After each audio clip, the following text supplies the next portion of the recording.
to wrestle soon. I'm gonna kick your ass. So Right here, yeah. I'm stone cold. Don't steal my lines. Don't steal my lines. I'm stone cold Steve Austin now. Don't do the what stuff. Not on my show. What? Not on my show. You say you're gonna kick my ass? I can kick your ass. You're not. I could do it. You're not. I can do it right now. You're not. I can come out. It's not gonna happen. Well, we're gonna find it's out. Not gonna happen. We're gonna find out. August, we're gonna see this. Yeah, happen. Battle Pro. Battle Club Pro. Battle Club's what I mean. Battle Club's so tired right now. I'm gonna kill But it's you. okay. It's okay. You're tired. Yeah. I'm gonna let you go because you're delusional right now. Engineer Rachel. Shout out to Rachel from Rachel Ray. Philly in the Rachel building. Coy. That's not her Rachel name. Miller. Are you just naming every Jones? last name you can think Rachel of? Jones. Oh, that's a really okay, good name. cool. Rachel Jones. I was Jobber Nation, RJ. welcome. RJ on the 1 and 2. RJ on the 1s and 2s. Shout out Jobber to Gene in Nation, the chat. welcome Jobber Nation. to our post-WrestleMania episode of the Jobbertears podcast. As always, I'm Janelle from Make Sure I'm here with Sir Wilkins and Mrblacc. The post WrestleMania. Post. It has been one hell of a weekend. Shout out to Sir Wilkins, and Queen of the Ring interviewing Bianca Belair. Yes, last night, if you were not live, make sure to subscribe to Complex's Unsanctioned, featuring our very own Sir Wilkins and, of course, the Holy lovely Trinity of WWE Black Alex. Wrestling. What? The Holy Trinity. Yeah, and all champion. Bianca, Oh, okay. Sasha. But you went off subject. I didn't know where you coming Yeah, from. The Holy that- Trinity of Black Wrestling. I definitely Women had wrestling. I had to pause for a second. I was Mhm. like, what? It's funny now. Her name is Trinity. Trinity Fatu. Let's So see. Trinity, Sash, and Bianca, the Holy Listen, Trinity we're of gonna Black talk wrestling. about both point of views, both sides of the coin of our experiences of WrestleMania. But before we do, just a little bit of some homework, as you can say, some home announcements. 420 Battle Club Pro presents not only our pre-show, Welcome to New York, which is going to feature the men of Battle Club Pro. So Shout out to the Fallout Shelter. one of their students is sitting right beside me. It's so funny how now both of y'all are in wrestling school. Right. I think it's so dope. But y'all out there don't think that I'm gonna go that route because it's not happening. I mean, But, you part owner. That's as far as I go. Shout out to part owner that's as far of Battle as Club. I'm gonna right go. here. All y'all bitches are haters on her. Listen, I'm not gonna say that. I but said bitches, not ladies. You know what's the difference, right? Shout out to Steffi Hardy, supporting us. We support you, girl. Absolutely, you sis. know. but yes, Battle Club Pro 420. Tickets are on sale. Once again, we do have I think half of front row already sold, so that's pretty dope. And then Tickets will be in the description below if you're interested to be at Battle Club, the 420 event. so doors will open around 6:30. We'll do the pre-show pre-show at 6:30, and then the main show is going to be at 8 o'clock. So come and fly with us on 420. See what I did there? What else is going on? Once again, Unsanctioned Complexes, Green Room. Make sure to download the app and make sure to tune in. Welcome to the Raw Zone. Every week. Yes, welcome to the Raw Zones. 5-year anniversary showcase next Ticket Thursday. description below. Shout outs to EDC, shout outs to Ivy Productions, shout outs to Welcome to the Raw Zone for that. Shout out to my CMOS brother, Michael. Shout out to him. I see you out there, King. CMOS it up. I see you. Shout out to my son, Live Johnson, just because his name is Live. Live, yeah. Just because. You know, it's so funny. Every time I talk to him, I actually just say Live Johnson. I don't even go just Yeah. Live. I say the whole thing. Yeah, I feel like that's his Live first Johnson. name. Live Johnson. Yeah, so. Yeah, if you call me anything different, I'm like, who? Who? What? Johnson. Who? What else has been going on in the wonderful world of wrestling? Shout out to Tasha Steelz, just because you're out there killing Happy it. belated. Savannah ever got signed to Impact? Happy belated. Hold on, we're gonna get there. Happy belated birthday to Miss Tasha Steelz, who celebrated her birthday while we were in Dallas, Texas this past weekend. And then as of right now on the live, shout outs to Danielle from Pretty Hills. Happy birthday, sis. Today's her actual birthday, like right now. Danielle, today's her birthday today? Yes. Shout out to Danielle. Happy happy birthday. But as we Happy birthday, Danielle. Shout out to Danielle. Pew, pew, pew, pew, pew. Make Shut sure- that down. Happy birthday. I got a text. I didn't know. make sure to follow Pretty Hills for more information on Black Wrestle Fest, which is going to be Juneteenth weekend here in New York. Up already there? Not as of yet. They will be soon. We're working on locking the card first, but it's a 2-day convention. Once again, hosted by the Pretty Hills gang. Of course, So Jobbertears is going to be make there. sure. Yes, of course. Shout out to Dirty Hills. Absolutely. Yeah, I saw them at BCW show. But yes, back, yeah. before we actually went live, it was breaking news that Savannah Evans, our Jobbertears South sister, has officially signed to Impact. Yo, if you don't know who Savannah Evans is, so happy for her. The match will be description below from JobberSlam. So we're super proud of her, and actually her birthday, I believe, is in about a day. Yes, I think it's tomorrow. So it's a really great early birthday gift for her. I like to say that Simon Miller, we caught you down in Dallas, nigga. So a little caught your ass, nigga. We caught your ass. We're gonna talk about once again our adventures in Dallas, but let's talk about that real quick because looking at it behind, like hindsight, that was totally God's plan. We kept bumping into there was no For those that are watching, 2 years, 2 years ago when we were supposed to do JobberSlam, the first one, we were going to have... 3 years ago. Oh, my God. Well, when we announced it, it was 2020. Yeah, it was. We started planning it 3 years ago, but we announced it January 2020 that we were having JobberSlam. Yeah, we were having JobberSlam in 2020. Yeah. And that's almost... It's 20, 21, 22. Oh, you're counting 20 as the full year. That doesn't really count. But it's regardless of the fact, our first JobberSlam was supposed to feature no other than Sarah Wilkins versus Simon Miller of WhatCulture. It was going to be the clash of the podcast worlds coming together from across the pond and into the States. And then, unfortunately, COVID had happened and then kind of shut down literally everything. And then, Simon couldn't get to the States because of the travel restrictions and things like that. But luckily, so before me and Sarah Wilkins went out to Dallas, Mr. Black here was like, yo, Simon's going to be in Dallas. And we were just like, okay, yeah, it's all right, fine. He's like, nah, y'all need to see him. And I'm like, listen, I'm not about to go look for that white man. So, if it happens, it happens. I cannot promise you anything. Cannot promise you a promo. Cannot promise you anything. I saw him twice, though. No, I saw him 3 times. He actually was sitting in the section next to me at Mania. Wow. So I saw him a few times. Yeah, I saw him walk up, and I was like, oh, shit, Simon. But our first night in Dallas, we were at Wally Mania, and so was Simon and WhatCulture. So we were like, because we were at the bar, and I was like, yo, I think that's Simon. And we walk over, we chop it up with them, and then that's where the picture comes from. Where it's kind of like the face-off. I didn't even realize both of these niggas were bald-headed until then. At that moment. It was weird. I was like, oh, God. So we took that picture, and then we were like, all right, cool. That suffice. That's good enough. That's great. That's great content for what we're going to build for JobberSlam 2. Cool. Then fast forward, what was it, night one? The end of night one, we're trying to get back to the hotel, and we're walking around the arena.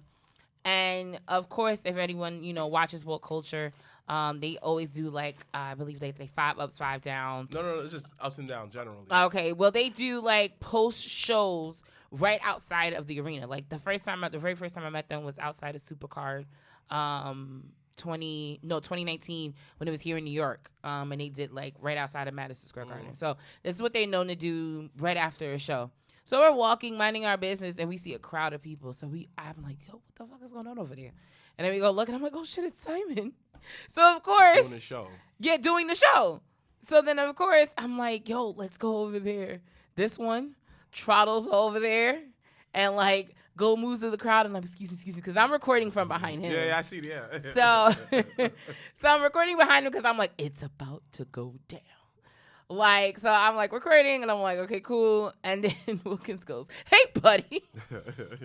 That's not where I saw Wilkins. And then they chopped it up, and then they did their whole little promo, and I was just like, wow, couldn't have asked for a better interaction than anything. And then the next day, because I was like, yo, these niggas edit really fast. Because the next day, someone had tagged us in the video from them, and I was just like, I wasn't in no video. What are you talking? And I was like, oh shit, I probably was in the video behind him, so you can probably see me. But yes, we haven't officially signed. The ink hasn't dried or hasn't made its way to the paper, but it is in the works once again for Sarah Wilkins versus Simon Miller at JobberSlam 2, which is going to be August 2022. So stay tuned for that. JobberSlam 2. House party. So I'm super excited about that. It's gonna be dope. It's gonna be dope. Yeah, no, I think it is. Is it gonna be I wonder who's gonna go over. Oh, I guess you got to be there to see. There's gonna be a lot of debuts. Yeah. A lot, A lot. It's gonna be the most blackest card ever. second. I was about to say we did that first. So. Yeah. But once again, let's talk about WrestleMania. Let's talk about the stupendous 2-night event. In WrestleMania history, in WWE history.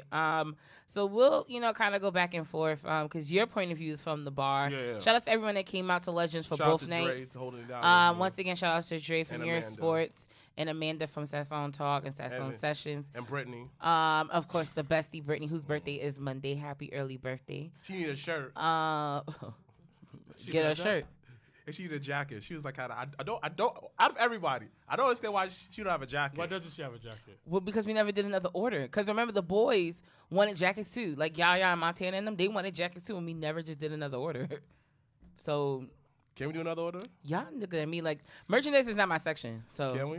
Yeah, we have to get the money for it. Yeah, because Mikey going to want a jacket too. And that I know.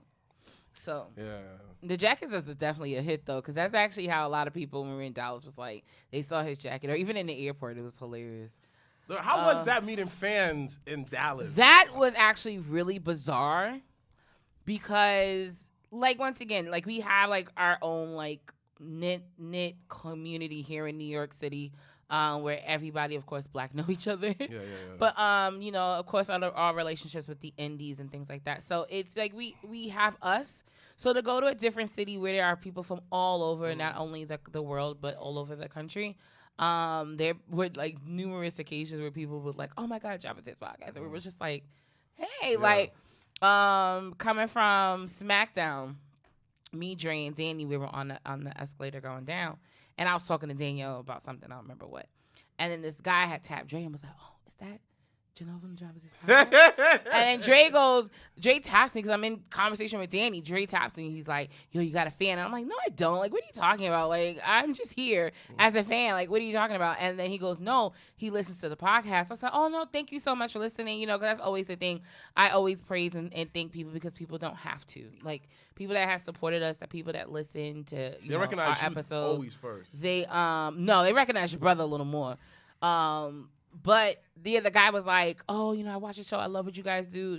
Thank you. And I always intrigued. I started to ask now, like, where are people from? Because now that made me look at things in a bigger picture. So when I asked him, he said San Diego. I said, what the fuck? I said, excuse me? I said, oh, well, thank you. Wow. And then when we were at Mania, I think that was night 2. Okay, so funny story. So me and Danny walk in. And then there was this, like, light-skinned, like, kind of muscular guy. He was cute as fuck. So I was like, oh, he's cute. Made eye contact and everything. But he looked at me like he knew me. And I was just like, well, I don't know him, but he's cute. So it's cool. Yeah. Like, keep it whatever. And then Wilkins comes back with him. I was like, what the fuck is going on here? And he's like, no, he's a fan of the podcast. I said, oh, thank you. So we chopping it up. And they're from Louisville, Kentucky. Wow. I know you met the Jordan of the wrestling game. The guy looked like Jordan from Bernie Mac show. Yeah, he was nice. What's his name? What, Brandon? Yeah. The guy with the glasses? Yo, he was super dope. And he was in the, so Cody was on the bump, I think it was yesterday, and they showed him reaction, like a compilation of reactions, and Brandon's reaction was in that video. Yo, cool dude, though. Like, super nice. Listen, I only follow him for 2 reasons. He's, I think, from Indiana. Like, he's dark-skinned, and he was like Jordan from the Bernie Mac show. And your brother said to him, yo, I started following you because I saw you and you were black. Exactly. That's all. Yo, only reason why I follow half these podcasts is because they black. Yeah, real talk. Like, if you're black, I'm going to follow you automatically. If you're Haitian, I'm going to follow you. No, there's levels to following. Like, if you're Spanish, I follow you regardless because, like, how the Spanish people always show me love, so I'll follow you too. But yeah, so it was pretty dope to see. It was really humbling to see a lot of, quite a few people that, like, recognized us, knew about the podcast, knew what we were doing, and just was like, yo, you guys, like, definitely have helped, inspired us to being do the things. first Mania? No, how was it for you, like, meeting fans? fans No, it was out fine. there? It was fine. Fans, everybody's good to us. Everybody's good to us. It was fun. Mania was just a treat. I think I got spoiled. Yeah, you did, like anybody that went to this was like your first Mania, like you're spoiled as fuck. Like it doesn't really get. I don't know how next year. It was mad nostalgic. It was super nostalgic, critic. Yeah, Triple H come out and retire. He left his boots in the ring. Cried. Cody came back, biggest pop ever. You couldn't hear the music. Mm-hmm. I don't know how it was on TV. You heard it. You heard it. So when we were coming back from the arena to going back to the hotel, I replayed the match because I was like, it was the one match I wanted to hear commentary for. Like actually no, it was theirs, Becky and Bianca's, and it was one more match from night 2, and the Pat McAfee shit. I wanted to hear commentary, but no, the Cody shit. You heard the music, like it just in the arena. You couldn't hear it. You couldn't. It just. I can't even put it into words how deafening it was. Like, because the thing is, a lot of times, most people in the arena knew he was coming. So the fact that he still got it, because everybody talked about the Hardys pop, right? Yeah. Ooh. And I was there for that, and that was. And then the Hardys pop was crazy, but people weren't sure if they were actually coming because there was no like definite like they're definitely coming. Yeah. It was rumors. Yeah, it was. Yeah. And then for the most part, we all found out, oh, Cody signed with WWE. Right. It was all over. If you're a wrestling fan, and I would say 70% of people there were probably knew he was coming. Yeah, because I bring my section when the lights had went out. And I got nervous at first because where I was sitting, I was kind of on the side. So like when like the band came out or like Seth's like choir came, like those like things, or like Becky, like the side the car came out of was the side I was sitting on. So I saw all that stuff when they were prepping it before it got to everybody else saw it. So when Seth's little like choir, I didn't know at the time it was Seth's, but when the choir had the purple shades on, I got nervous. I was like, yo, is that Taker? Because that'll be wild. If this is because the night before, the nigga was like, never say never. Yeah. So now we all left the Hall of Fame like, what the fuck is you talking about? But then Seth came out, and then that was dope, and then the whole arena went dark, and we were like, well, I was still like, I don't know who the fuck is about to come out, and then when that fucking red, blue, and white shit came up, the whole arena lost it. Like if there was a roof. It's a retractable roof. That shit could have blew off. That's how crazy it was. It wouldn't, like, the one thing I hate about, like, the WrestleManias now is, like, you don't hear the crowd. Like, you don't hear the crowd on television. Like, you don't get the full experience. But but I think it's because you at home and you have to pop on your own. Like, they want you to be there to feel that.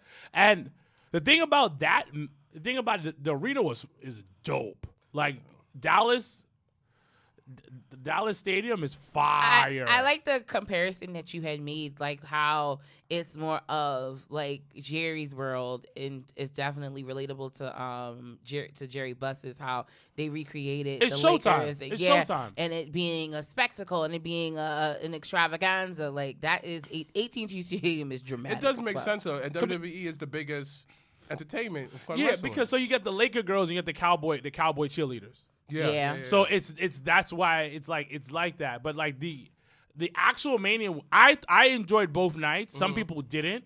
Yeah.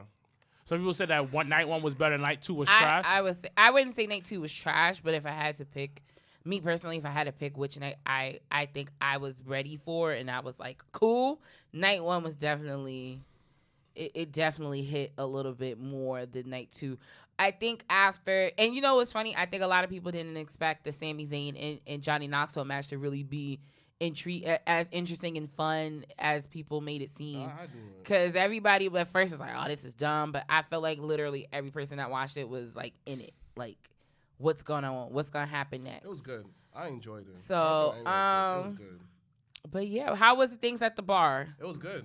Good energy. A lot of people showed up. It was very good, though. Very good. Everybody kept on asking about y'all.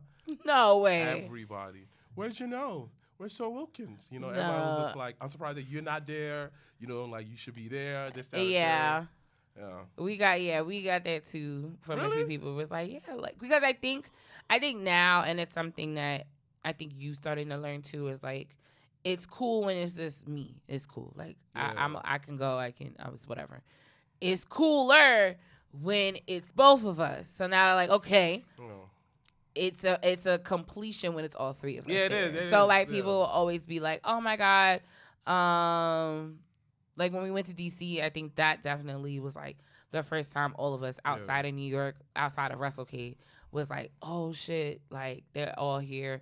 We met Jacqueline, which was dope. Finally, Sir Wilkins had his moment with Nia Jax. She smelled good, right?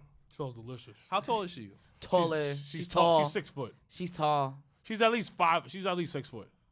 Okay. She's tall. Yeah. Like And she smelled mad good, right? Mad good and mad soft. Woo! I could tell. Super. Super nice. The thing about WrestleCon, it was more intimate than WrestleCade. Really? Yeah, it felt more intimate. I feel like it was less people, or maybe they'll just spread out a little bit more. Mm-hmm. Maybe because the night that we went, it was less people. Nick Aldis was super fucking nice. He actually usually He called me his favorite, by the way. Nick Aldis said I'm his favorite. And then yeah, he was super nice. When we met Jacqueline gave us a little like tidbit. She was just like how the original one were gonna put her and Jazz together as a tag team. But then they're like, this doesn't make sense because you guys are gonna run through the whole. Who's gonna division. beat him? The White Hope, Trish Stratus. Nope, because then that would have been a whole different scenario. And who else did we meet? Met Omos. Yo. Okay. I posted that picture. Okay. How's Omos outside the ring? He was super nice. The same. He's a hood nigga. Yeah. Yo, and I'm upset that I didn't put 2 and 2 together because him and MVP came together. And I was upset after the fact that I didn't put that together. I was like, oh, shit. How did people react to Omos in the arena? Be honest. So, shout out, yo. This is how I know, like, wrestling is definitely taking a turn for, like, it not being, like, only the black people can root for the black people and stuff like that. Like, it really is, and especially with the kids. Like, all weekend I was just like, yo, if I have a kid, like, they gotta like wrestling. Like, this is just, there's no non-negotiable with that. Because it was so many kids that popped for Omos. It was where I was sitting. There was this one little white kid, and I loved him to death because everybody black came out. He rooted for them. It was the dopest thing. So yeah, when Omos came out, he fucking popped. I was just like, oh my God, Omos is so huge. dope. No. Because the reason why I asked that because it's just on TV again. You can't tell how the audience is except for when you go to certain arenas. You know, right? When you go to the stadium, it don't translate well on television. That's why I asked what kind of. But pop I think you it's got. because Omos is a big dude. Automatically he's gonna get a pop. Yeah, that's what people don't understand is that he's a larger than life character. But Bobby, let me tell you. Yo, how was it when Bobby was manhandling them? Watching that in person, like, was that cool spectacle? Like, it's just dope because it's like some people were like, oh, Bobby should have put Omos over. And it's just like, no, like, Bobby got to kind of recreate, like, his almighty status. So why not take out the biggest giant right now on the roster and then kind of build from that? So Omos gets a pop. And then it's set up for fucking Monday Night Raw. For the most part, everybody gets a pop. Except for Yeah. Corbin. Corbin really got heat. That's good. That's good. told That's you. good. Corbin legit The got biggest good. heel. That's Like, good. for real. because good. motherfuckers really don't like Corbin. Like, honestly, and people, like, me doing research on wrestling is Ric Flair and stuff like watching the documentary is, yo, when you're a heel that good, you are good for business because people want to see you get your ass kicked. For example, Floyd Mayweather. People want to see him lose. People will go get pay-per-view parties, go to bars, spend money to watch him hopefully lose. We don't like winners. For example, the Patriots. Niggas used to go to people's houses just to watch Patriots win. When the niggas was Giants fans. B. When they want to get the Patriots. It goes back to that Batman quote. You die a hero or see yourself long enough to become a villain. Like, you need villains in here. Villains are created because people don't like people doing well better than them for too long. They do. No, that's the truth. Yeah, I get it. That's why people don't like people doing well. That's why people don't like baby faces in this generation. I've been saying this for how long? Nobody likes baby faces. Like, Stone Cold is a heel. Brock's been a baby face over the past few months, so. He does heel shit. Like, yo, why you attacking people chilling there? He destroyed somebody's hotel room. Why? That's not a baby face. Why? And Stone Cold. So why? Was Austin never a baby face then? No. Austin was an anti-hero. He's an anti, but technically he's not really a baby face. No. Why you stunning like Pat McAfee for? He didn't do nothing to you. Because Austin's montage is don't trust anybody. Yes, and that's an anti-hero. Like, he's very upfront Even about Batman that shit. trusts people. Batman trust? Yes, the Batman family. Alfred? Batwoman, you know. He don't trust He don't Batman. trust that. Listen. You know, The only nigga he probably trusts is Alfred. It's Alfred. yeah, his son Damian Wayne's son. You can never not trust a nigga named Alfred. I even trust Alfred the referee. That's not his name. Alfonso. Yeah, that's. Like, how many Alfreds you know you can't trust? I only know one. You can't. From when I grew up, always gotta so. trust Alfred. You know, like who's a good person to trust? I always have a good experience. Keith's. Alfred, a nigga named Al. Facts. Al, my nigga, Al, yeah. Al and Alfred. Yeah. Very similar. Like, so. never trust a nigga name. Jacob. Yeah. Jacob. Never trust niggas name after animals either, like as a nickname, like Beast or like a Jaguar. have? What Who nigga the you hell know is is a Beast and nickname? A Jaguar? nickname, yeah. What? Like you know somebody the nickname is Hyena. No, his name is Jaguar. His real name is Jaguar. No, that's his nickname. Why? I don't know why he calls himself Jaguar, B. Is he fast? He's in a wheelchair. It's a motorized wheelchair. He sells weed. He came a JobberSlam. The only nigga in a wheelchair. Him. That nigga. His nickname is Jaguar. Hold on, because I want to understand this. He cool though. I don't trust Nah, him. that's His cool. nickname is Jaguar. No, it's. I'm just trying to understand. Yo, I know some weird people. So Yo, I'm telling you, my palette of friends. Okay, so your homework assignment is to figure out why the fuck is that his nickname. You know, I never asked them why they call him Jaguar. It's good to interview your friends, so you know what the fuck going on. Cause that's wild. That's actually what happened. Cause also too, we met a lot of other like podcasters and people in black media and wrestling, which is really dope and cool. And every time somebody would introduce me to somebody, and let's say I got a nickname, I was like, no, what the fuck is your real name? Like I had one guy show me his ID. I was like, no, what is your real name? Because I don't do nickname shit. I don't. That's across the board. But nobody call you by your nickname. No, because your full time Janelle from HR. That's your full stage. My name. favorite thing was when someone had hit me up and asked had sent me some HR job position or something like that. And I thought it was the cutest thing. I was like, I actually don't work in HR. Well, you perfect. Like, nah, that's your full name. Like people call me my brother So Wilkins. They call my whole full name So Wilkins, Mr. Black. I'm looking like you don't have to call me Mr. Black. You don't have to, but. Okay, thank you. Anyway. So yes, I have weird never trust a nigga named Jaguar. Never trust a white dude who's too friendly with black people, son. You said too friendly? Yes, he trying to overcompensate for being too nice. Be no. Be like no. Don't start rapping Jay-Z around me, dude. No. Or the people that will list all the black friends they have. I don't care. No. Don't talk hip hop lingo around me, because I don't talk like that all the time. Some people do because they just grew up with them when they grow up. There's a difference. It's a vibe to it. But boy, I heard you just talk, boy. You talk like the average Joe, B. Somebody, when I posted a picture of me, this one on Omos, somebody was like, "Oh, tell him to work on his accent," and I was just like, "That actually is how he talks, in real life." It's not an accent. It's how he really talks. I'm mad he said that, work on his accent. You could tell that's how he talks. That's how he talks. You could tell how he says certain mannerism. I think Omos, okay, this is my thing. Omos is good, but I feel like he just need more training. Reason why he got called up is not his fault that God made him mad tall.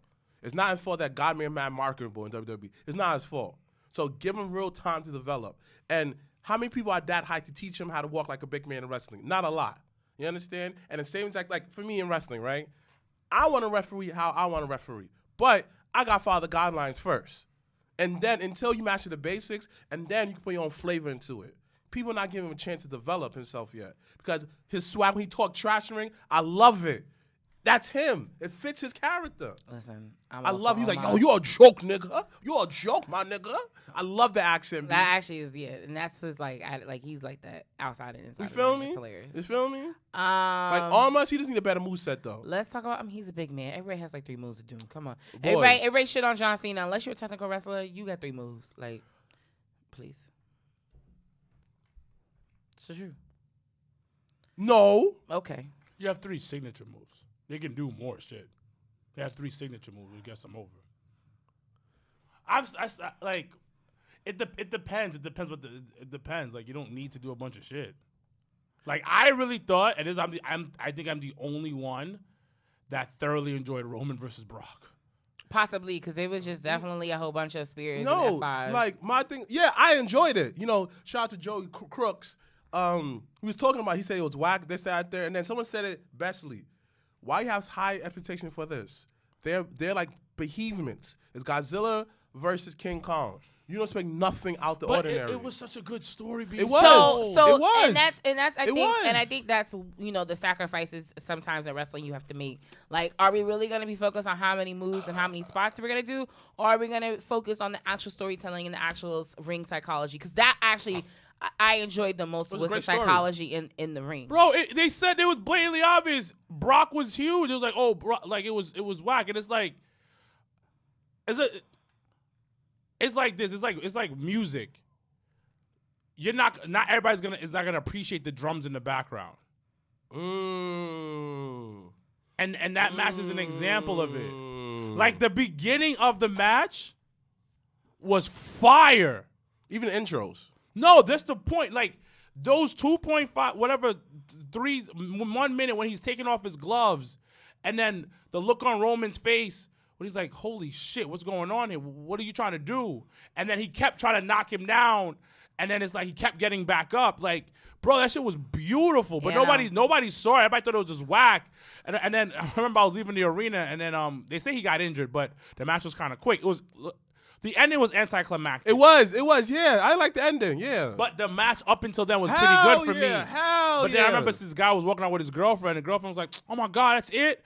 And then the guy was like, did you expect a 30-minute classic from these guys? Did you get an hour from him? No. But then again, it's just like, again, why you even do like a 30-minute classic with somebody who's actually equal? Like, I'm comparing it to movies, right? At the end of the day, y'all both bosses. Bosses don't have that much moves. If you play video games, they don't have that much moves to destroy you. If they both are that high up, you're going to go straight to your move. Because you cannot wear him down because it makes no sense. At any moment, you can hit the F5, that's it. And that was the story that was being told in the match. Yeah, even in basketball, right?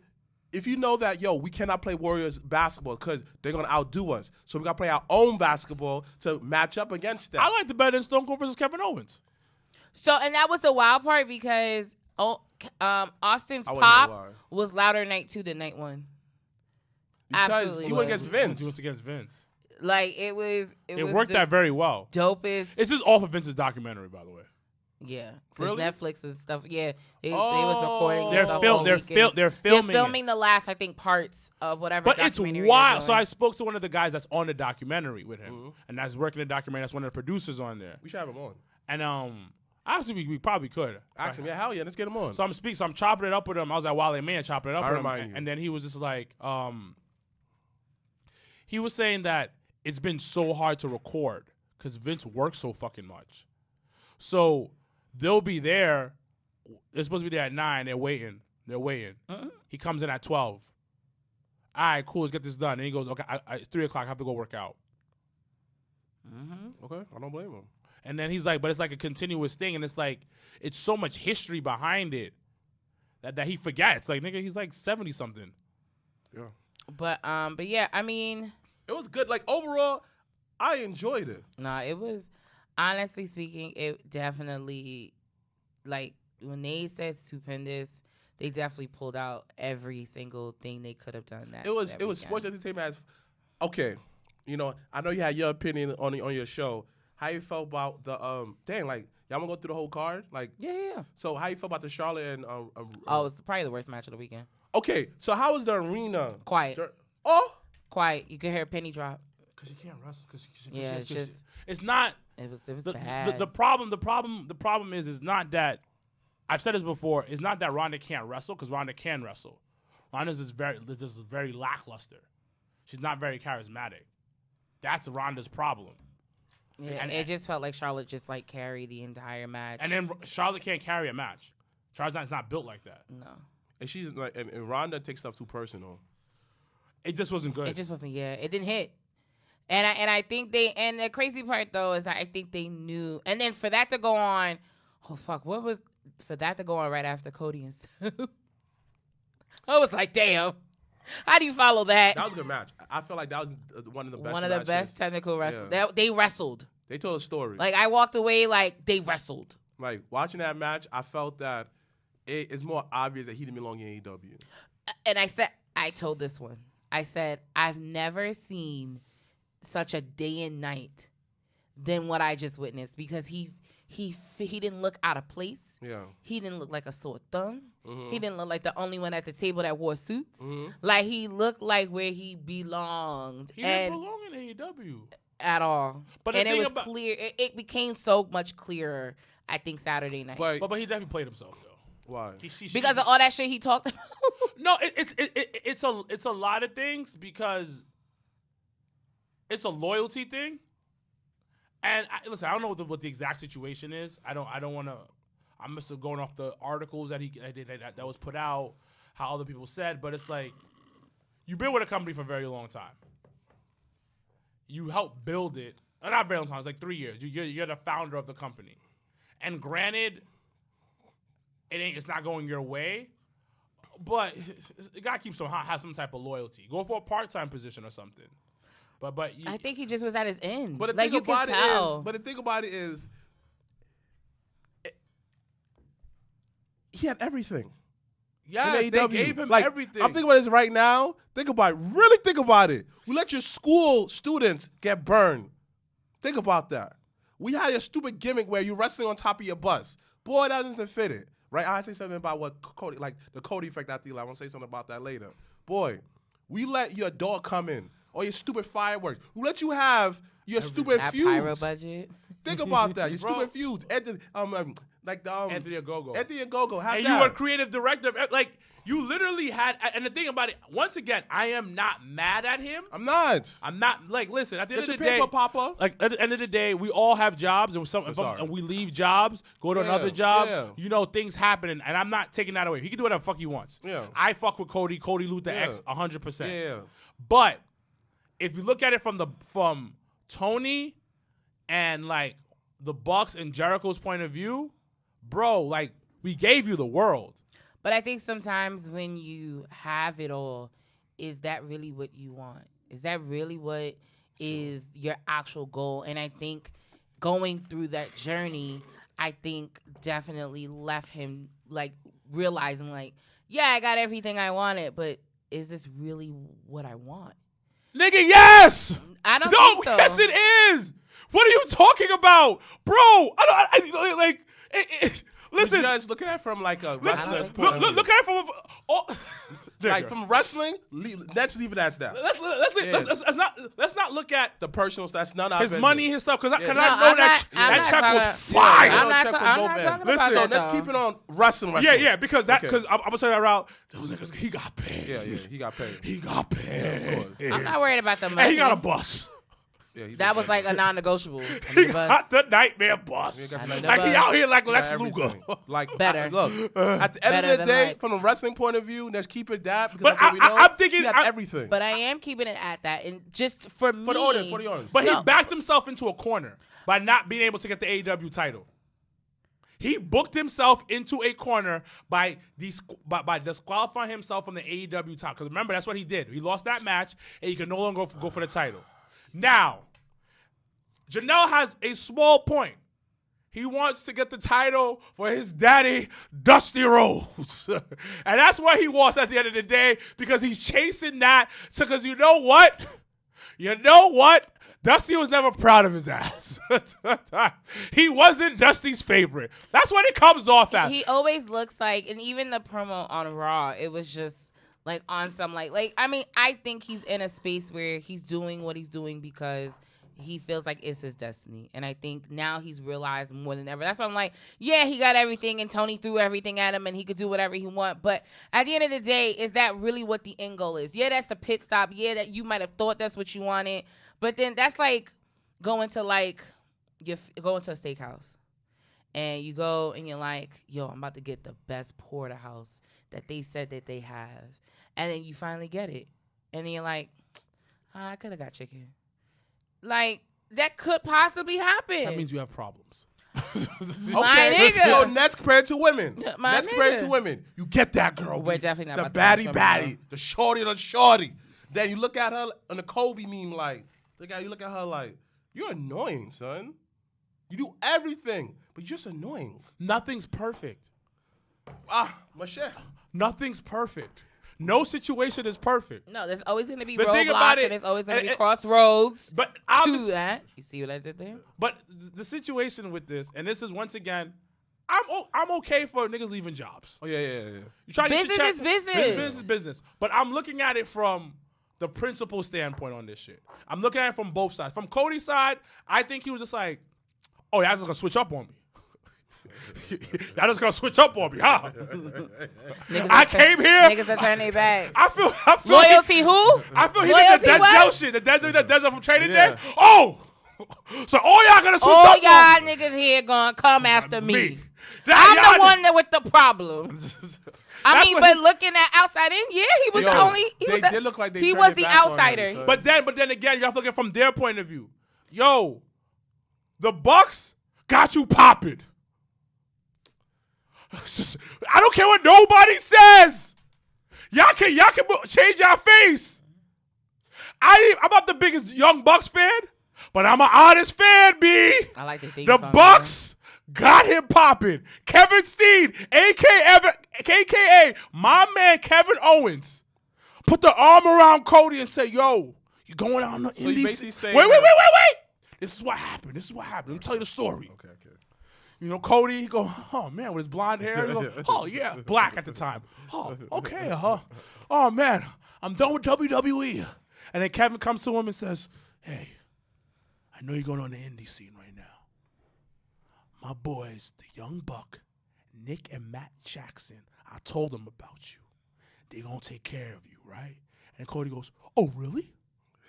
Really? Huh? Okay. And he goes, end up at the airport. Then Nick and Matt, you know, they're stupid. They're frat guys. They're probably sticking their fingers in each other's ears, doing wet willies and shit. Oh. And then Nick goes, oh, hey, that's the WWE guy, Cody. And we're going to help him out. And you know what happened? Cody was out here on these streets. But they both. Oh, wait. Nick was telling him where to go. He's on ROH. Hog. He was at Hog. He's on all these streets. Then what happened? They put him in the Bullet Club. So did they pimp him out? They ain't pimp him out. They gave him clothes on his back. They put money in his pocket. Put food in his belly. So they did like in Pose when they have the house of whatever. Yes, he got popping. He was part of a new house Right. because he left the old house. He left the house at WWE and went to the house of the Indies. of the He was Indies. popping though, like and his brand was raised. he was popping in like. And you know how I would feel about the Bucks? My nigga, you use me. But they use each other. Thank you. No, they ain't using. How they using each other? Because- no, it's not about Cody. It's about my man Nick and Matt Jackson feeling disrespected. They and would not used. be able to do No. all in without Cody. Correct. You're right. Correct. But the reason why Cody did it was for himself. To prove a point. Yes. Yes, for himself. Duh. Because you know what? There's nothing wrong with 'cause that. you know what? 'Cause Oh, his- what about you? 'cause his I'm looking at favorite- you. Wait. Why you talking this broadcast? You wanna to know rub in why? niggas' faces. But you want to know why? Because For all of us. nigga said all of us. all of us. He disrespected you now. That's a fact. So see? We had to create our own. But He's like, wait, hold up. You're right, but it's all of us. all too. of us. But going back to WrestleMania card real quick, and then we'll talk about this week in wrestling. But yeah, it was quiet in the stadium. It was Okay, no one was intrigued. Oh, how's the Kofi and match? That shit, to be honest. So apparently it was supposed to be on night 1, and time ran over, so they moved it to night 2. You know, I Cody realized Cody Cody didn't give a match was too fuck. long. Yeah. So, but then at that point, it was like when they did it night 2, it was like, what's the point? Because the match it started and it ended before you blinked. Like Yeah, it was like, a squash match. Yeah, it didn't make any sense. Oh, so I wasn't bugging out, right? No, No. because I think they wanted to showcase like them showing love to Big E. To Big E, And they're 'cause the really gear. mad about that. And I get it, and it shouldn't have been that way. It should have made it a little bit longer. Mm-hmm. But I don't. It wasn't necessary. Like if you were gonna do it like that, then you shouldn't have did it at all. The celebrities though held it down. Yo, that frog splash. I will give Logan Paul, clean. Logan, whatever the fuck his name is. Yo, frog splash. what was dope. people don't. Yo, I'm gonna say this right now.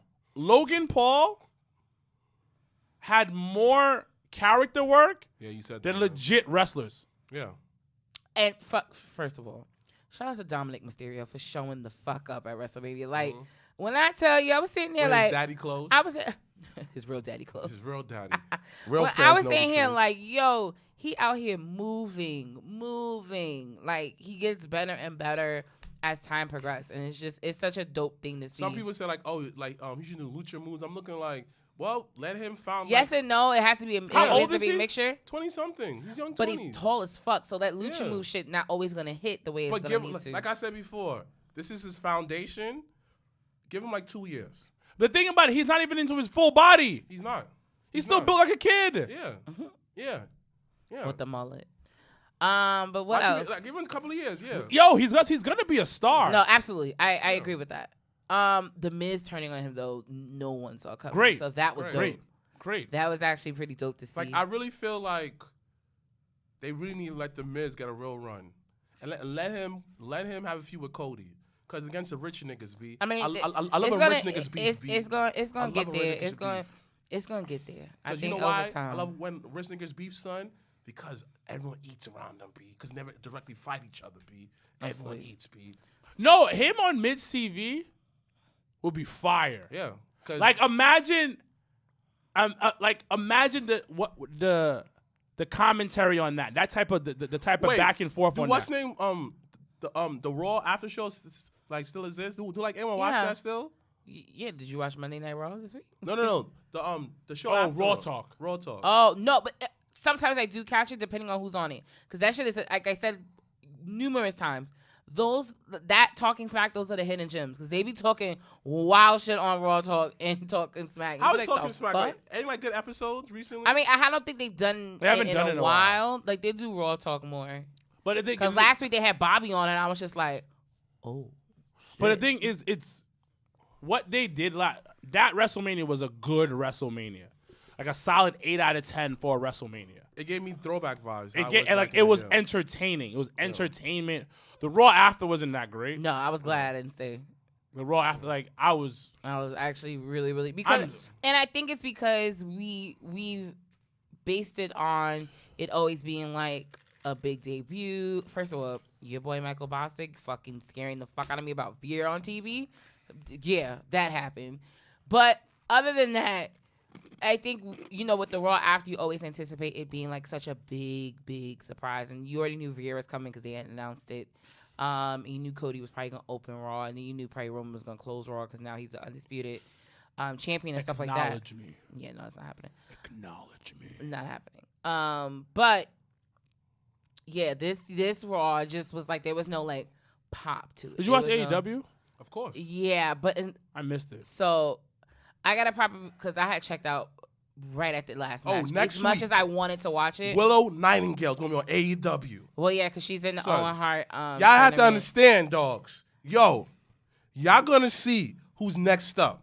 This girl, Willow Nightingale, is the truth. Check out the interview with Soul Workers and her and this Christian Below. So, what I had told Mikey that last night, I said, I think it's so dope when you see people that you know on TV. Yeah, because Willow's and getting those type of opportunities.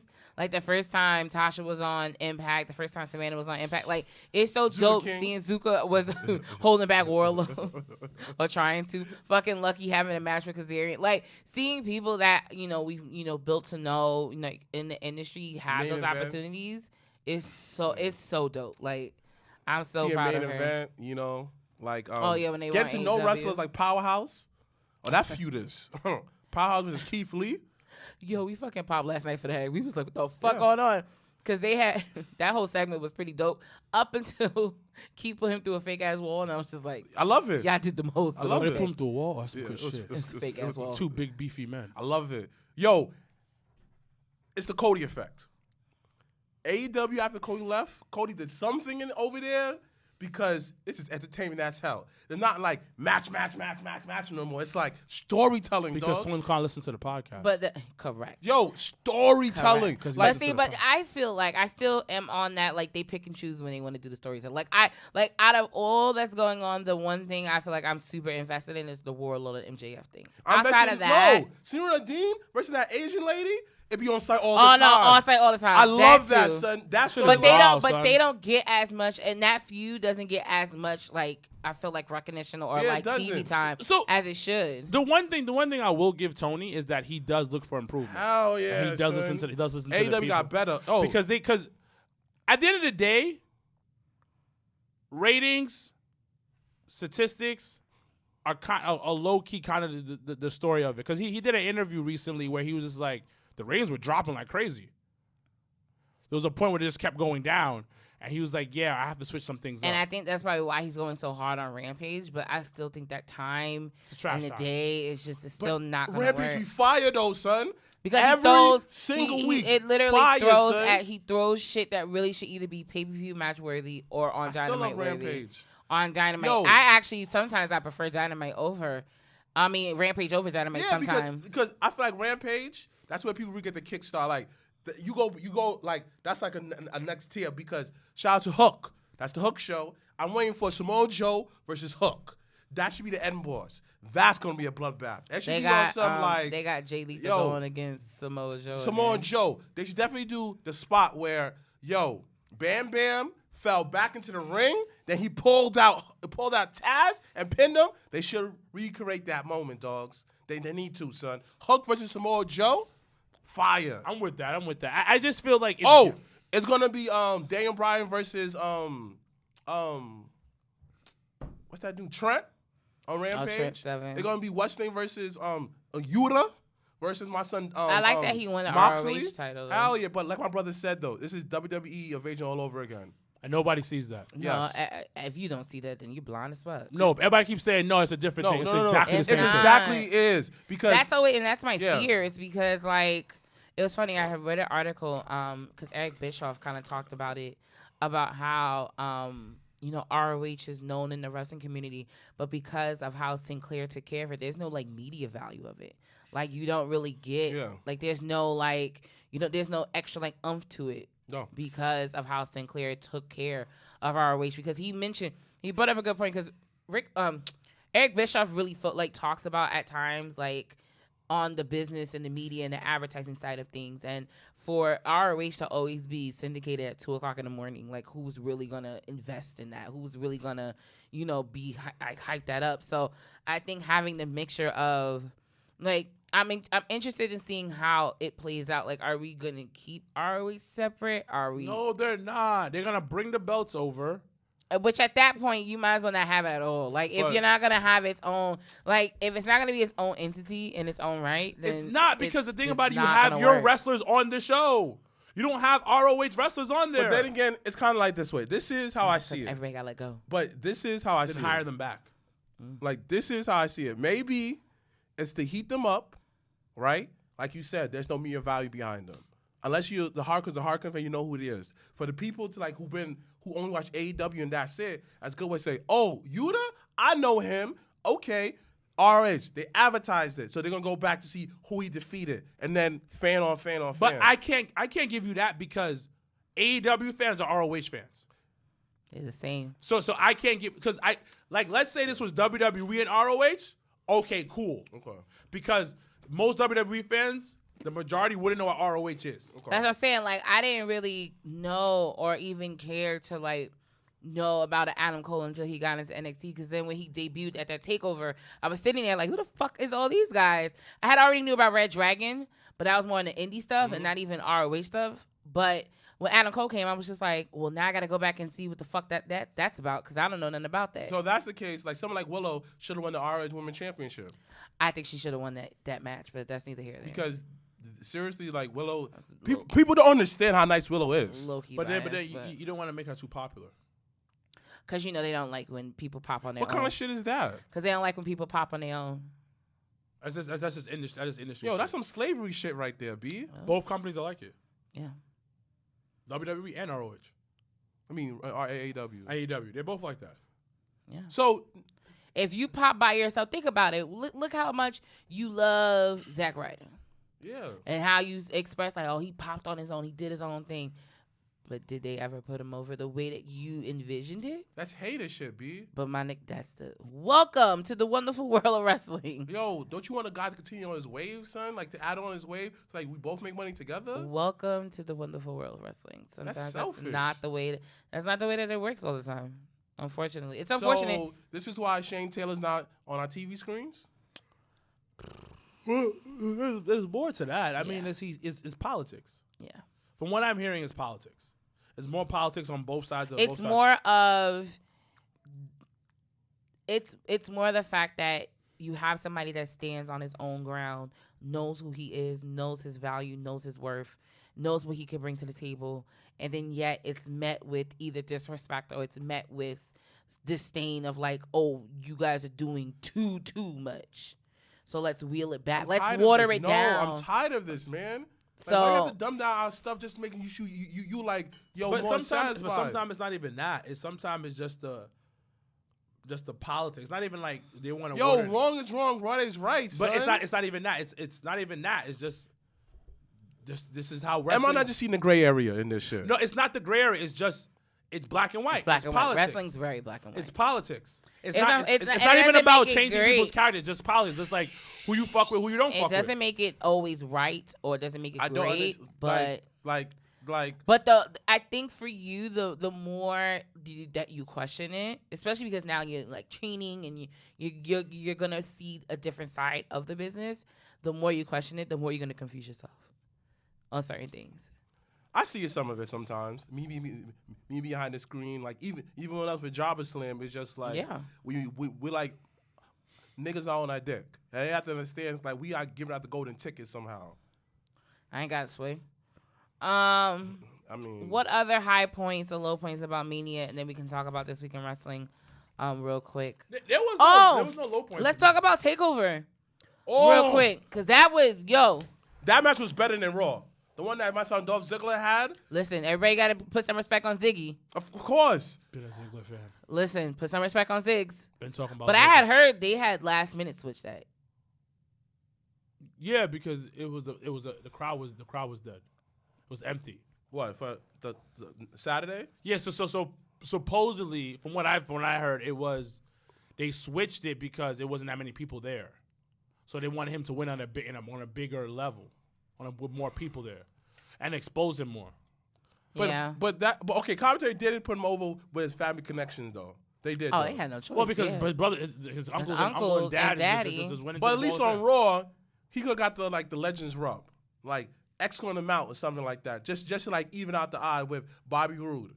Like I love to see that they beat up Bobby Roode after something like that. Oh yeah, that's his pop. I remember. Think about it. Maybe they can't move. But at least at the casual pop, like my man like, barely got up like, the steps. At least he has pops in the audience cheering for him. Something. They did that before on NXT. When he very first won the title, his very first title. His dad was in the crowd. His dad was in But the why crowd. not just Raw to get that connection? They want him to do it on They want his own. He got even as like a second, third generation, you kind of want to. It goes back to Cody. You kind of want to be able to do things kind of on your own terms, and it not just be always a relation or a connection to somebody. Like you kind of want to just stand on your 2 feet. But they do eventually put you in storyline. The next day they did. Right, because that's the brand he's on. Yo, shout out to the new Dawn of NXT. Oh, that man is nice, B. The new Dawn. I love that storyline, B. Listen, Yo, if you're not watching NXT 2.0, that's what I listen. If you looking for storylines, you looking for that drama that you kind of miss. Like if NXT, definitely puts that in. If you want that ruthless aggression feeling back, NXT 2.0. Speaking of NXT 2.0, Nash beating his like wife. Listen, allegedly, like I can't confirm nor deny. I was not there, don't know nothing about that. Neither. But apparently the reason. So if you watch NXT Takeover, Stand and Deliver, MSK became the new NXT Tag Team Champions, and it was a dope match. Even I definitely think the Creed brothers should have won with fucking Malcolm Bivens coming out with the camera on Silky. Best thing of the weekend. And then 2 days later, Nash Carter was released from WWE. And, once again, there's, rumors and things, with his wife tweeting about certain things that happened within their marriage. And then she was the one that I think posted the picture of the Nazi picture. Listen, that's not my business. Right. Like at that point, listen, I'm interested in seeing, because for the most part, NXT's tag team division definitely is really solid, and really can go in so many different directions. I love the fact that ladder match was dope. Grayson Waller put himself on the line, and I really hope he didn't injure himself too much. 'Cause that was wild. That elbow, right? We like being there. It was like, oh, like this is bad. But no, every guy. Shout out to Mello, who Mello still remembered the podcast. Because Dre had met him and was like, oh, I remember you guys from Battle Club and stuff like that. Like, so it's once again interesting to seeing stuff come full circle. It's really dope. But I love the fact Cameron Grimes one definitely was the one to go. His pops. Yeah, which was really dope. He's really polished. His pops died? Yeah, right before I think he got signed. Yeah. Oh, shit. Yeah. That's why, like, if you watch the interview after he won it, he talks about it. He gets really emotional, but I think his dad had passed right before he got signed. Shout out to my nigga Gunter. Walter. Gunter. Because he don't look like no Walter. He look like Gunter now. My son's shredded, looking nice. Yeah, he leaned out. He leaned out pretty solid. Well, because he's going to be on TV. They're going to bring him to the main roster. Yeah, apparently him. They're looking at him. They're looking at Raquel Gonzalez, which I'm so mad I missed the pre-show, but then they ended up dropping the belts on Tuesday. Raquel Gonzalez and Dakota Kai had won the tag team titles, but then had dropped it to Toxic Attraction on Tuesday night. Mandy, listen. The rise and the fall and the rise of Mandy Rose. There was never a fall of Mandy. Mandy was always hot on these streets. The fall and the rise of Mandy Rose has been phenomenal, and I definitely think that brand and what they're doing with her there is worthwhile. So I really think that they should really make it like a real third show, cause just to to re-hit people, yeah, but. Nah, it shit was really. And Deliver was good. It was good, and the Usos brother needs to come to the. Well, now he done walked up to Cameron Grimes and said, "Championship is in my blood," bars. So he's He's part of the bloodline. Yeah, so it looks like dynasty. He's gonna be going. He's going for the North American title. Going that route. I really want Santos Escobar low key on the main roster. No, oh yeah. He's nice. He'll get lost. I don't know. We'll see. But I love him. I just like. Wait, was she beefing Rey Mysterio? What happened with that? I don't know. They can always come back to that. It'd be dope if Dominic went over there with them. But never mind. All right, so let's talk about this week in wrestling. Once again, we're coming off WrestleMania weekend. So Raw was the Raw after Mania. And then you had NXT 2.0, and then you had Dynamite this week. Shout out to Street Profits.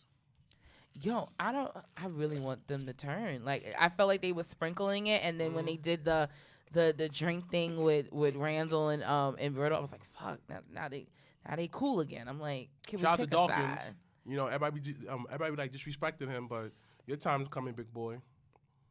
I didn't like Raw at all. It wasn't entertaining. It wasn't the Raw after effect. And I think that's what everybody was looking for. So the expectation was like, this is going to be like a hot Raw.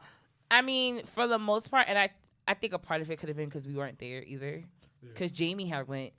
And the fact that they had fucking Cody versus Kevin Owens in the dark match, I was like, fuck. But it's not on TV. It's like, shit. Don't mean nothing. But if we were there, we would have saw it, is what I'm saying. And then Kevin did the Young Bucks move, the pose. Because you know why? Cody disrespected his boys. Did he really? I told you, yes. He left them. I don't know.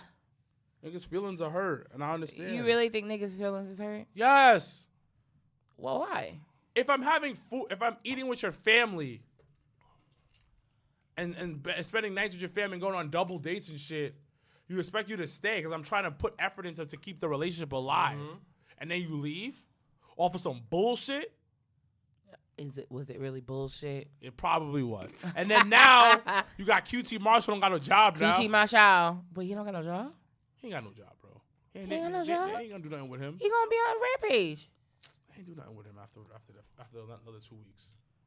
What? No, he gonna be in Rampage this Ain't week. nobody from the Nightmare Factory going to AEW. Now my nigga Leroy don't got a job. No, don't do that. Shout out to Leroy. Oh, we didn't even talk about For the Culture. GCW's For the Culture. We have went. Listen, as much as, and once again, if you have not listened to our interview with Billy Dixon, make sure to go back in the archives. I personally love Billy.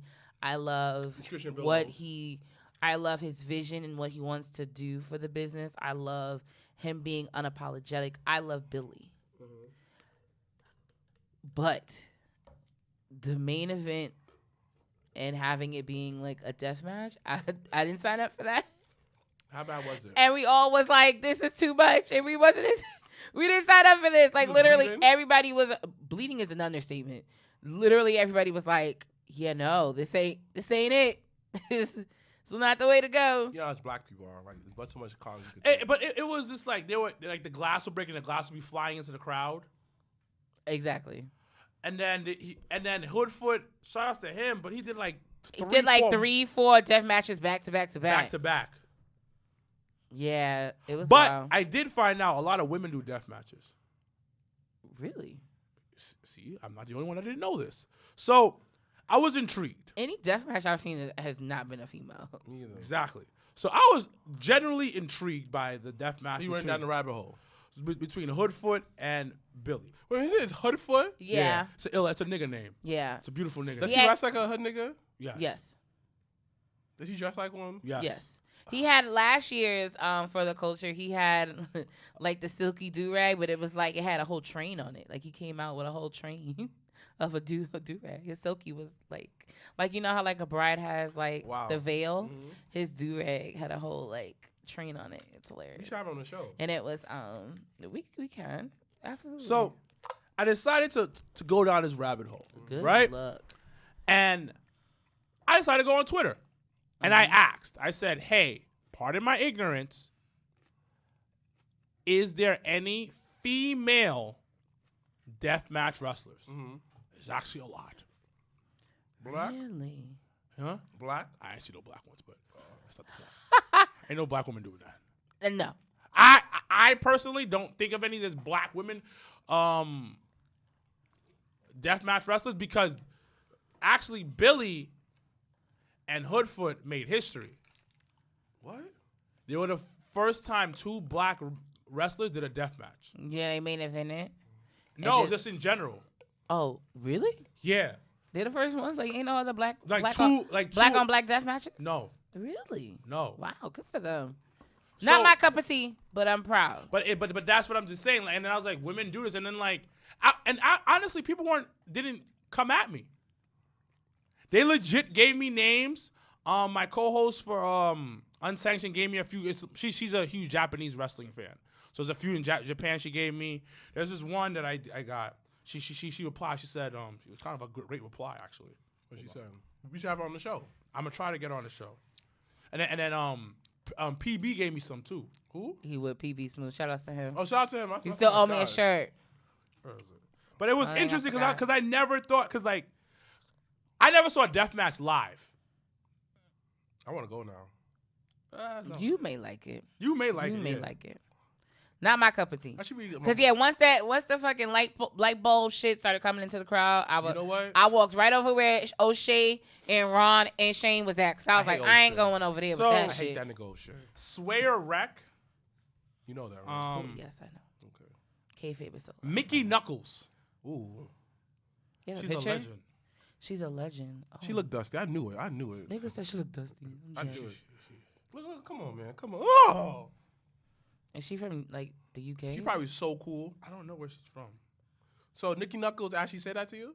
She said, ignorance excuse. You are trying to educate yourself, but no second chances. Love, Auntie Mickey. What Auntie did she say? Mickey. What did she say? She called you auntie?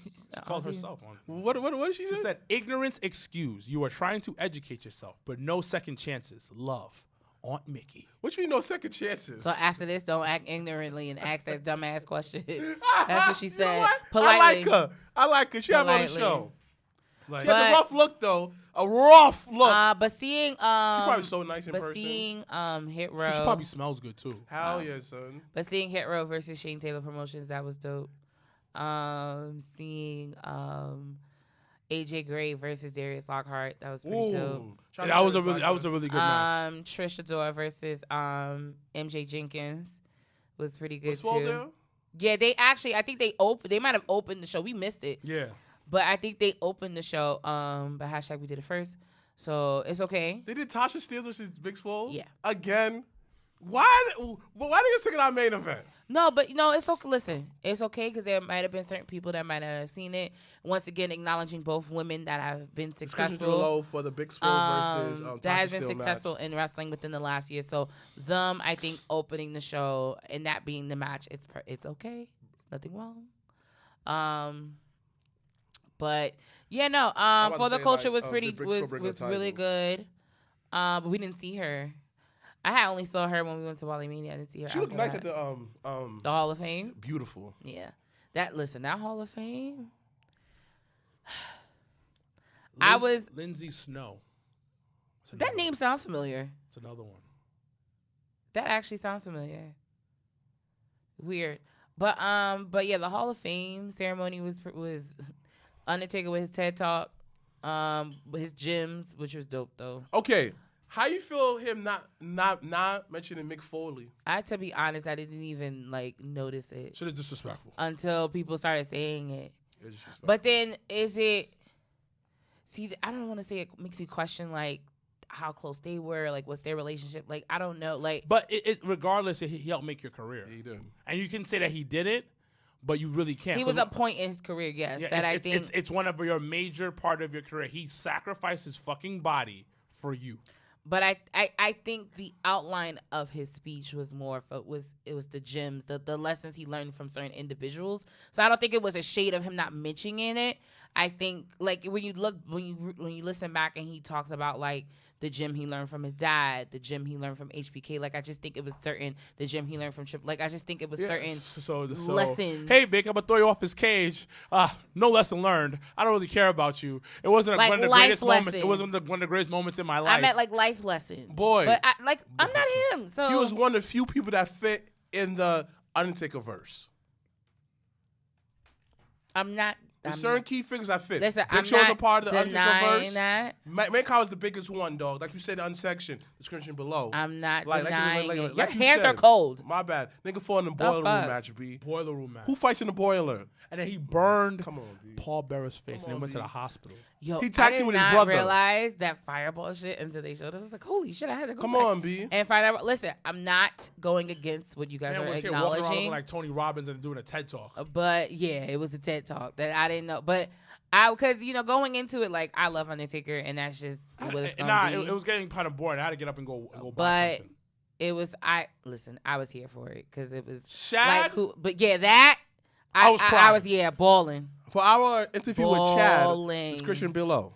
I was good. So I thought, and once again, shout out to WWE and their video packages because that's really what got me. Oh yeah. Was the fucking video package, and then See my son JTG. Seeing him do the move with his son and just having her talk, and then like you said, when she said, "Well, now I'm gonna talk to my son," I lost it, and I think a part of it for me was just in knowing Chad, he would have wanted to be there. He would have wanted to see, everyone there, and he would have said listen, the person I am is just who I am. I don't do this for any other, reason type of thing. But just him not being there and just celebrating him, it was definitely emotional as fuck. It just was I definitely lost all them tears and then thought I had something for Taker and I didn't have none left. I was It should I'm definitely good. be for they definitely need to redo that award, make it a Chad Gasper award.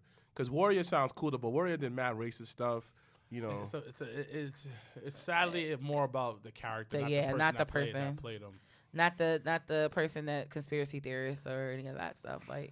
It's definitely more. It's funny that nobody mentions the Warrior stuff when the Warrior word comes up, right? It's funny that no one mentions that though, right? Well, because I think, like we said, No, what's the same energy though, son? Y'all went mad hard for Mae Young though, right? which I didn't really agree though, but that's neither here nor there. You feel me though? But I get it. Why? But keep that same energy for Warrior. Y'all don't, right? Listen, I don't listen. At this point, No, people have said things. listen, like I told somebody They didn't else, go this hard, like though, I told son. somebody on social media, I said I really don't give a fuck about the actual award itself. It's just more about the person that's receiving it. It's about what they've done, what they've contributed. Like fuck all that. They could rename it and say it's something else. It doesn't mean anything. Like it's about what the award represents and who the award is honoring. All the other shit, because people was like, somebody also on the Facebook on the group was talking about how Dana Warrior and blah blah blah, and they were booing her, and it was just like you guys are forgetting what the fuck this is about. It's not even about her. Oh yeah, some guy was like, "How that? Yo, why does Vanilla wafers getting award?" I'm looking like you put like, what? It's not even about you missed that. the whole Like, point of this. That's the only thing you focus on. Where is like, yo, your mind is that lustful for like white women, dogs? Come on. Wild. But you know, the Hall of Fame was dope. Let's talk about, I guess, Raw. So, how crazy would it be if Elias really had a twin brother though? Not Mae Young. My bad. Thank you, Stephanie Hardy. Moolah. No, Moolah. I know who he was talking about. Yeah, we know what you mean. Yeah. But Moolah was wilding out here. A little Where it's the same energy for others? I mean, a little bit worse than Warrior, than though. Warrior though. but then again, no, that's still no excuse though. Moolah was out here pimping though. Yeah, Moolah was out here. Bitches was getting raped, and they was covering that shit up. He was trafficking bodies. Yeah. He just said racist things, which is still wrong. But you're out here trafficking people. No, it doesn't matter, so Wilkins. You still talk about racism on black people and gay people. Listen, bad is bad, but like, she was out. Niggas was getting raped, and ain't nobody was saying She was that. trafficking white women too, so. And black women. And black women. Yeah. But yeah, Raw this week. The return of Veer. It's trash. One thing about was Cody Luther X coming on the mic. Apparently, an unscripted promo. So that's what it's about. Shout out to Cody for My raising his nigga, value. my nigga Cody shifted the game. Like I'm like telling you, son. after Saturday, it just was a whole. Do you think more people gonna come? I don't know. I don't. Yeah, duh. It's gonna happen naturally. I mean, Shout out to Eddie Kingston somebody- for throwing the TV at those niggas on Dynamite. Yo, Eddie Kingston said it's on site. On site, on son. national TV. On site, B, son. He Yo. said, "Yo, if I see you, it's on site, Pride Jericho." and powerful, son. Shout out those men, son. So now they're having the trios match next week on They're having a Dynamite. Trios match. Literally, Eddie Kingston came out of nowhere, grabbed a TV, and threw it at them, son. I liked the matchup where they had the Jamie Hayter girl and Tony Storm together. They did like a little promo thing. They beefing now, yeah. I thought that How was Tony dope. Storm out here making bread on OnlyFans? Yo, so I have a question. Someone said that she does not look good. I think she toned down because she's not as. I think she might have lost a little bit. Some but I people don't said she think looks sick, and I'm watching. I'm looking like she don't look sick at all. Like, she doesn't look as thick as okay, she let me looked ask you a in question. the Does she Eve, look sick? but She don't look sick. To She me, doesn't look from what sick. I saw. She no. just Yo, she looks like she's she just skinnier. she toned down. People don't. Listen, people don't like two things. When you lose weight, people say something. When you gain weight, people say something. It doesn't matter. Yo, you know how many people said that had it in my face? That said that had that, yo, like, am I on crack? In my face, ask me that shit. That's hilarious. Fucking bitch ass nigga. Why are you so upset about that? For you asking me that shit. But I What was the tone that it was asked in? You know the nigga who said it. I don't, because you didn't tell me. well, so I do appreciate that Roman is about to be the greatest champion of all time. Oh my God. Now we Yeah. get back to fucking Roman. How you feel? Okay, hot take. Jesus Someone said this. Christ. They don't like how Keith Lee sounds. Do you think that how and he said that someone in the group chat, I said, wow, okay. And everybody got on him. How do you feel about that comment? What, how Keith Lee sounds? Did they say how that Keith Lee he said that he sounds He belongs to sounds opera. he sounds like low-key like some Star Wars shit, but it doesn't bother me. Like, I think don't it's really care. okay. I just think he doesn't. He's not as. I charismatic can't. As I want him can't to think. be. Yeah, I can't. It's almost like I can't really take him fully serious because it's just like it doesn't hit the same. Let me ask you guys a question, both of y'all. Keith Lee speaks so well. Cool. But name a Keith Lee promo. I'll wait. There isn't none that sticks out. Obviously. Because Shane Taylor speaks, and it's mad pro. You look up right now, you could just watch it. But I'm not comparing the two, I think but like that's the first thing that came to my mind. Low-key, you did compare it, and No, that's fine. That's okay. I'm not, but like that's the first thing that came to mind. It's nothing wrong with comparing it. It's okay. Because like Shane Taylor speaks very well too, and Darius Lockhart speaks very well. You understand? All these guys, I'm talking about black wrestlers. It's not what you say, it's how you say. And also like the cadence and the way like he the comes delivery. Yeah, like it just comes off like it doesn't feel believable. Because he speaks so well, whatever. I'm not getting on him, all right, but like nobody can say, "Oh, Mr. Black, look up this Keith Lee promo." Somebody may listen. Those that are watching, if you know something from the indies or anything like that. But I mean, for the most part, I know for me, it just doesn't like. I don't like. Oh my God, this is the greatest of all time type of thing. Yeah, it's just like I don't hear no Keith Lee promos. Like there's no fire. Like The Miz, I could say, "Oh, let me go to this dude." Keith Lee doesn't have any But those are standout different promo. leagues. He doesn't have any standout promo. He just talks. That's it. And he fights really well. That's who Keith Lee is. Well, that's how 80% of them So, niggas over there. so again, was Vince right? Just look at it from a business standpoint. I think for what they were looking for him to do, then yes. If he couldn't deliver it, then they were right to feel like, okay, you this isn't for you. Because as I'm really thinking about it, spending a lot of time at home, just thinking about it, look at it 6 months later, and getting more in business is, yo, if you can't perform level I need to perform, why you here? Exactly. And even with Bray Wyatt, like, just going over people said, like, he was difficult, right? If I'm an owner, I don't care how much money you're making for me, but if I can't function, you're this annoying, you're like disturbing my peace. I want you out of here.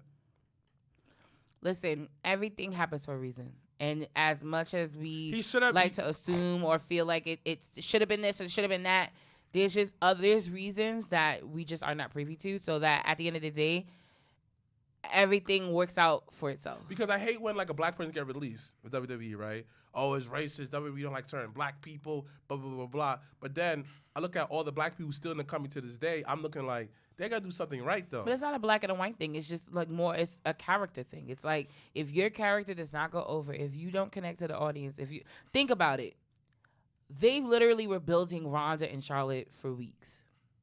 No one was invested in Ronda winning. Nope. No one.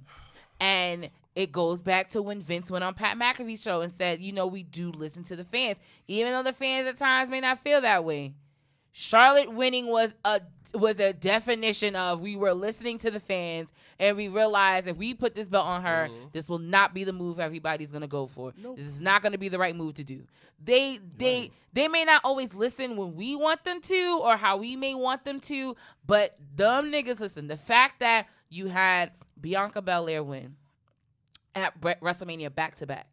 Both her title reigns start at WrestleMania. Let's talk about that. Let's talk about how both Sasha Banks and Naomi winning the women's tag team titles. And I thought it was so dope. Sasha Banks had posted it. I had reposted somebody posting a picture of Tony Atlas and Rocky Johnson, and then a picture of Naomi and Sasha Banks side by side. Young Rocky's a good show. Thought it was the dopest thing. It has its ups and downs, I will say. But just they listen to listen. When I tell you, when I see a white daddy with his 2 white kids, and they all got Bianca Belair t-shirts, and they have a sign that says EST of WWE, I said, there's just no way that she's not changing the game. But it's because regardless of skin color, when you're good, you're good. Even Jim Cornette, I listened to the clip. Finally, had posted. They reviewed Becky and Bianca's match. Even Jim Cornette was like, "Damn, that girl's good." She gets it. Like, no, but the thing you have to understand is, she had said it on the Unsanctioned. Triple H was a major part of that. That's good. We need to not forget that. So they also said it. Jim has said it on the podcast too. They said it on the clip that a lot of people don't give Triple H the flowers for actually cultivating and creating top-tier women wrestling in WWE. Shout out to Sam. Literally 4 horsemen, Triple H. Yeah. Shout out to Rhea Sam Ripley. Shout out to Sam Roberts for putting a fire in for getting better. But it's also like... And they give her time to develop. It's funny how niggas talk so much shit when she was on Main Event. oh, she's on main event every week. Da-da-da-da-da. They burying her, this, that, and third. And you was one of the few people. We all said that, nah, she needs training to get better. Give her time. And now look. She's actually gotten better every year. Thank you. Like, come on. She won WrestleMania twice. Main event, one of them. Won the Royal Rumble. Bro, yo, we don't let people develop. No, but the thing about it, she has a Hall of Fame career. Yeah, the resume, son. her resume is untouchable. She's the second black person to ever win the Royal Rumble. Mm-hmm. Main evented, one of the first. She fucking won in Saudi Arabia. Like, in front of all those. Okay. But anyone that once again was at WrestleMania and you wanna pictures, anything, make sure to post them on the Jobbertears Facebook group. We love seeing it. Everybody had a great time. Everyone's starting to get ready for WrestleMania Hollywood. So that should be interesting. That's not far away. Listen, when WrestleMania is definitely the one event you plan a year out. Just no questions. SummerSlam's gonna be in Tennessee. Yep, SummerSlam's in Nashville. Nashville, Tennessee. Money in the Bank is in Vegas. When is Money in the Bank? 4th of July weekend. And then birthday. Survivor Oh, Series. no, that's my birthday week. Survivor Series, okay. I think it will be in Boston, I believe. But no, I mean, this is the reset. We'll see what happens, going forward, how Cody will be booked and what's next or what's to come. It took me 8,000 listens to hear that the beginning, because we couldn't hear it in the stadium.